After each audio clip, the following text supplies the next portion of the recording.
That hurt.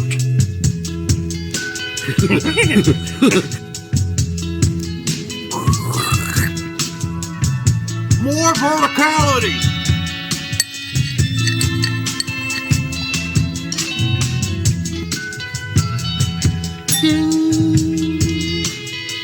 Recording in progress. All right.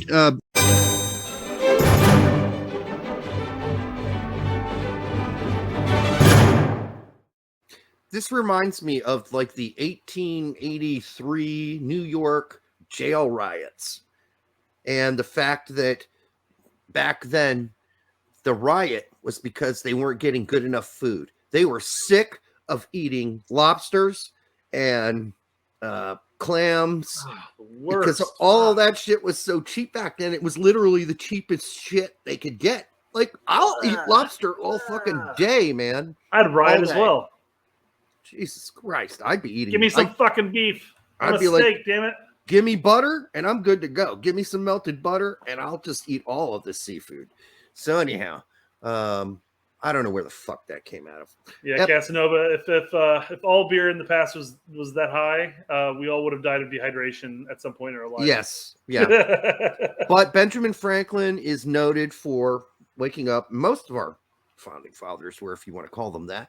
If you don't, okay, fine. Anyhow, most of them drank all day, but it was like a 3% sort of thing. Sometimes it's like drinking Coors Light all day. I mean, you got to stay hydrated somehow. I mean, when I was a kid, my dad drank beer all day on the weekends, but he drank shitty beer, so it's like 3% alcohol. He might as well have been drinking water. You know, all he was doing is making himself, have to jog more to run it off. God Kong Snake, was Derek there for the 1893 jail riots? That's not nice. I'm not that old. Born in 1971, Jimmy Carter was president, I think.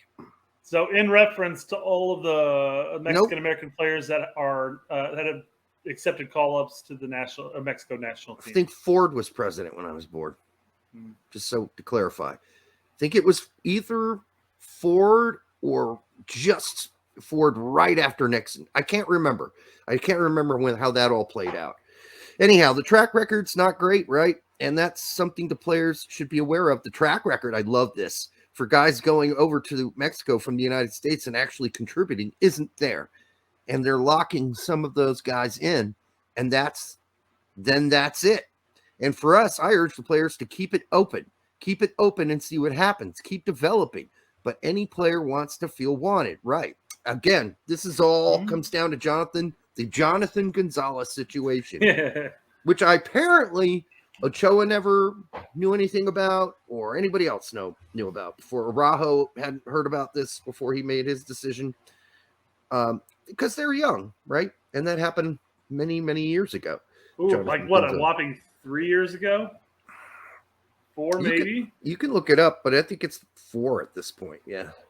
Anyhow, they made a lot of promises to Jonathan Gonzalez. And just to inform other shows who didn't know, Jonathan Gonzalez does not play for Monterrey. He plays for Quintero. Actually, that's an exaggeration. He's on Quintero's roster. How's about that? He plays occasionally. January 2018. Okay, so that's 4 years ago, about somewhere 3.5. About 4 and a quarter. Okay. Oh yeah, we're in 2022. I'm so sick. Oh my god, can't believe I'm getting through this. I haven't sweat too bad though, even though I have a fever of 103. All right. Any other pieces you had from this article? Yeah. This was the quote that I enjoyed the most from him, because this is something that we bring up all the time too and talk about these players. And if that's fine. Again, with dual nats, it's their choice. If they choose to go with the specific country that's not us, that's again their prerogative. But again, the Mexican American players who end up choosing Mexico generally don't contribute that much, and that could change. That could change, but history is not on their side. By who? Who's going to change it would be my question. Know. Yeah. I mean, just go down some of the list here. Richie Ledesma.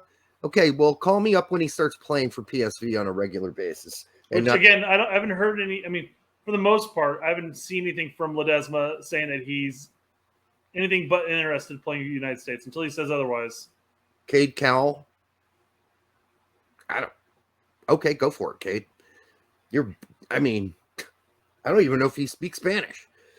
Anyhow, that doesn't matter. But if he's going to have to learn to speak Spanish, if he plays for the Mexican national team, Mendez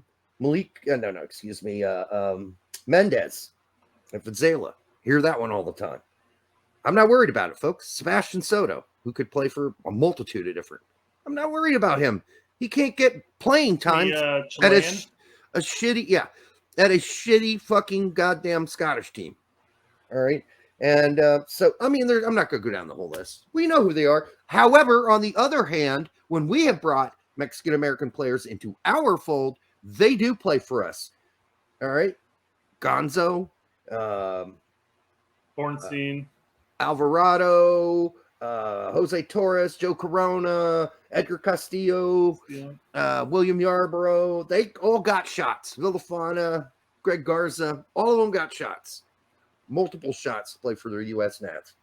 Mm-hmm. A number of them were staples for a while. Yep, they were. So Greg's got it right here. Like, if you're looking at the record, if you're a Mexican American and you're looking at the records, Hercules Gomez, another one, the list could be endless. If you're looking at the records, you're going, that didn't work out there for Jonathan Gonzalez at all. And then there's no other example, right? Except for the fact that Alvarez has been called in a few times, but he's not a starter, doesn't really play. But when they actually play for like a qualifier, where is he? He's not there. There's no Ochoa. I mean, they got their own Ochoa already. So they don't need another Ochoa, apparently. So I don't know. I wouldn't take, or Brajo has been called up as well, but it's not like he's got a lot of work to do to become a starter on that team.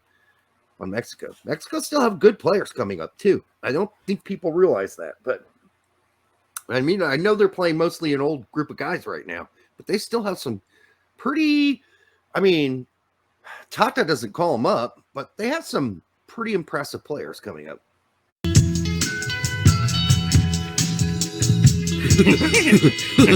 That hurt.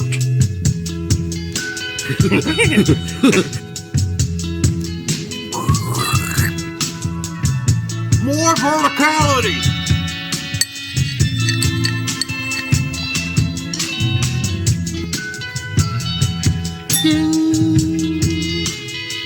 Recording in progress. All right.